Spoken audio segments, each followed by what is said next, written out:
Elizabeth II, officially the most widely traveled head of state in history. If anyone has a polished coping strategy for jet lag, surely it is she. Perhaps surprisingly, it's barley sugar, sold in the form of boiled sweets, along with unspecified homeopathic remedies. According to an interview conducted many years ago by The Independent, it's a curious revelation, which piqued our interest into some of Her Royal Highness' other travel habits and unearthed a gold mine of surprising factoids. 1. Barley sugar. Really? This one's a head-scratcher, but given the number of air miles the Queen has clocked up and her ability to avoid nodding off mid-state dinner, perhaps there's something in it. We asked GP Dr. Nick Knight, who has a specialist interest in lifestyle medicine, to shed some light. Carrying out your daily habits like eating and sleeping in line with your new destination's time zone, both en route and on arrival, helps resynchronize our body clock to our new environment, he says. What the Queen is doing by having barley sugar is essentially using her body's sugar metabolic pathways to help adjust her body clock. It is a little niche, but essentially the same should happen if you were to have your breakfast, lunch and dinner at times that match your destination before you get there, regardless of whether you're hungry or not. Doing this instead of just consuming barley sugar will obviously be more filling.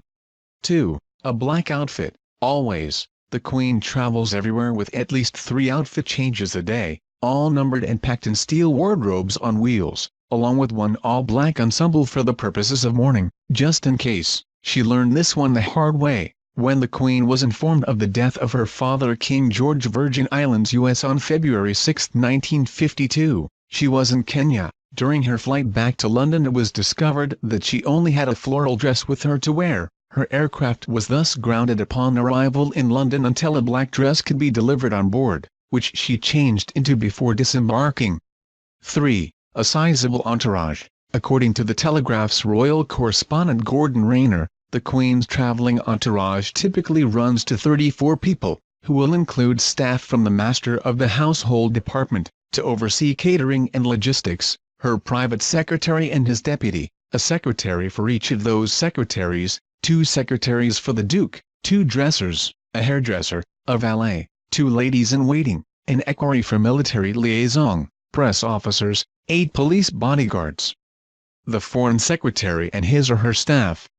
4. A supply of her own blood. A Royal Navy doctor also accompanies the Queen on tours, having researched the nearest hospitals in advance. In countries where a reliable blood supply is questionable, the Queen and the Prince of Wales both travel with their own personal packs of blood following in the convoy wherever they go. Their doctor is never more than a few paces away, carrying a bulky medical bag containing a mobile defibrillator and all manner of emergency medicine.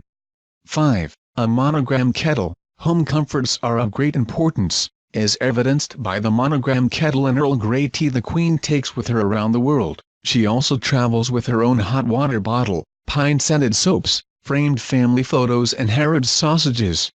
6. Flying commercial? No thanks. In 2002, Prince Philip announced to the Aircraft Research Association, "If you travel as much as we do, you appreciate the improvements in aircraft design of less noise and more comfort, provided you don't travel in something called economy class," which sounds ghastly. The Queen is in fact the only royal family member who doesn't take scheduled flights at all. The rest of the family do though. While their preferred airline is British Airways, the Duchess of Cambridge flew to Rotterdam in 2016 and BA-1A. The Duke of Cambridge was spotted on a flight to Glasgow with Ryanair in 2015, and Prince Harry flew economy from Memphis to Dallas on American Airlines in 2014. Incidentally, the Queen's heirs must ask her permission before boarding a flight since, according to royal protocol, no 2 heirs should fly together. This is in the event of there being a fatal crash, and one or more successors to the throne being killed at once. She has been known to bend the rules, however, having permitted Prince George to travel to Australia and New Zealand in 2014 with his parents when he was 9 months old, for example. 7. Easy on the exotic spices. The Master of the Household Department will be in the reconnaissance party to tell foreign chefs not to cook anything with garlic or too much spice for fear of giving the Queen bad breath, and not to cook shellfish or anything that could cause food poisoning. The Queen likes fish and poultry but has never divulged what her favorite meal is, because, as one of her staff told Rayner, if she said she had a favorite meal, she would never get served anything else. 8. But bring on the gin. The Queen's favorite drink of all is gin, mixed with a splash of Dubonnet fortified wine and a slice of lemon, pips removed. According to personal chef Darren McGrady, she is said to enjoy one every day, and that goes for trips abroad too. For security reasons, the wherewithals to craft this tipple are packed along with the rest of her belongings. 9. Handwritten itineraries. Royal tours are choreographed to the minute, whether it be the exact time the Queen sits down to dinner or the precise moment she gets into a car, as set out in an old-fashioned spiral-bound pocket itinerary carried by each of her aides.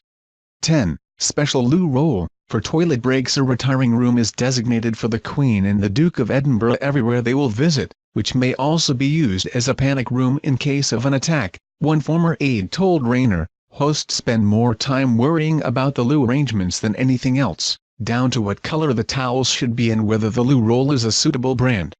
11. The ultimate travel wardrobe. The Queen's senior dresser, Angela Kelly, travels abroad weeks or even months in advance to make sure that the outfits she has in mind do not clash with backdrops. In the interests of modesty, weights are sewn into the hems of skirts and dresses should a sudden gust of wind strike as she boards and disembarks planes. Her hosts are also known to go to extraordinary lengths to keep Her Majesty comfortable, as revealed in 2015 as The Wicked Wit of Queen Elizabeth II, by Karen Dolby. Once in Nigeria, her hosts, anxious to keep her cool, turned up the air conditioning in her room so much that her clothes froze on their hangers.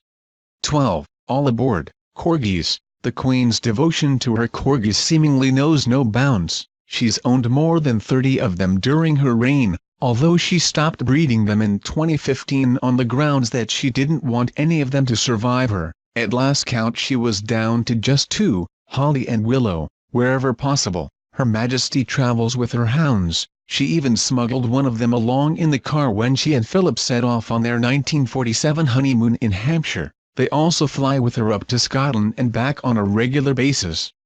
13. No passport required. The Queen is the only royal who doesn't require a passport. Given that the British passport is issued in her own name, she does still have to pass an identity check every time she leaves or re-enters the country, which requires her to provide her full name, age, address, nationality, gender and place of birth to immigration officials.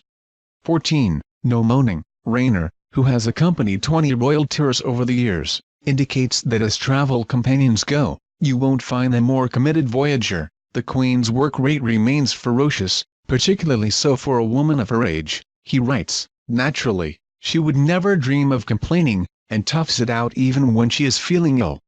Thank you for watching.